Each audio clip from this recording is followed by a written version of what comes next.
पिछले कई सालों से जिस नेशनल हेराल्ड केस को केंद्र की मोदी सरकार ने हथियार बनाया हुआ था, जिसके समर्थक तो निशाना साधते ही थे, गोदी मीडिया भी टीवी पर डिबेट करा करा कर इस मामले को बेवजह में बड़ा बना दिया था। लेकिन आज उस पूरे नैरेटिव को दिल्ली की एक अदालत ने ध्वस्त कर दिया। यह फैसला न सिर्फ कांग्रेस नेता सोनिया गांधी और देश के नेता विपक्ष राहुल गांधी के लिए एक बड़ी राहत है, बल्कि यह सवाल भी खड़ा करता है कि क्या सत्ता का दुरुपयोग करके राजनीतिक विरोधियों को फंसाने की कोशिश की जा रही थी। दोस्तों, जब से मोदी सरकार आई है देश में, तभी से यह मामला चल रहा था। लगातार सोनिया गांधी और राहुल गांधी का अपमान किया जा रहा था इस मामले को लेकर, लेकिन अब मुंह पर ताला लगाना होगा उन्हें। जानिए अब पूरा मामला। दिल्ली की राउज एवेन्यू कोर्ट ने नेशनल हेराल्ड केस के मामले में प्रवर्तन निदेशालय यानी ईडी की चार्जशीट पर संज्ञान लेने से स्पष्ट इनकार कर दिया। कोर्ट ने अपने कड़े रुख से यह साफ कर दिया कि ईडी की पूरी कार्रवाई कानूनी रूप से वैध नहीं थी। कोर्ट ने जो कहा वह बहुत महत्वपूर्ण है, इसे भी जानिए। अदालत ने कहा कि एफआईआर दर्ज हुए बिना मनी लॉन्ड्रिंग की जांच और अभियोजन कानूनी रूप से मान्य नहीं है। कोर्ट ने यह भी कहा कि कांग्रेस नेता सोनिया गांधी और राहुल गांधी के खिलाफ ईडी की यह पूरी प्रक्रिया अवैध और दुर्भावनापूर्ण है। मतलब अदालत के फैसले ने उन सभी दावों की हवा निकाल दी जो सालों से बीजेपी और गोदी मीडिया द्वारा फैलाया जा रहा था।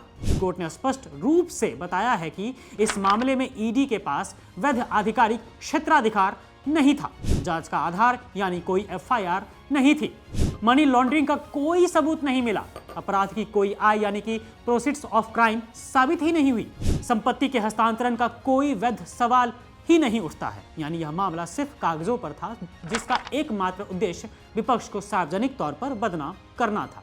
पिछले कई सालों से जब भी यह मामला सामने आया, गोदी मीडिया ने इसे सनसनीखेज तरीके से पेश किया। बिना किसी सबूत या न्यायिक पुष्टि के सोनिया गांधी और राहुल गांधी को दोषी ठहरा दिया गया।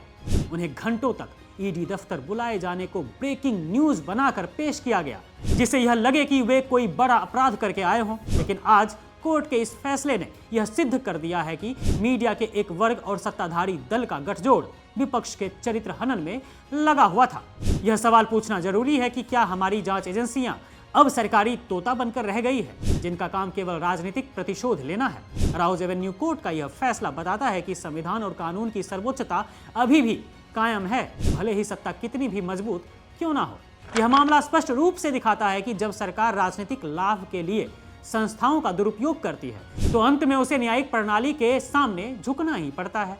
मोदी सरकार की यह हार सिर्फ एक केस की नहीं है, यह मोदी सरकार के उस एजेंडे की हार है जिसके तहत वह बिना किसी सबूत के अपने विरोधियों को भ्रष्टाचार के कटघरे में खड़ा करना चाहती थी। शायद यही वजह है कि सत्ताधारी दल अक्सर संविधान और उसके मूल्यों पर संदेह व्यक्त करता रहता है। आज फिर यह साबित हुआ कि सत्य और कानून ही अंतिम रूप से विजयी होते हैं।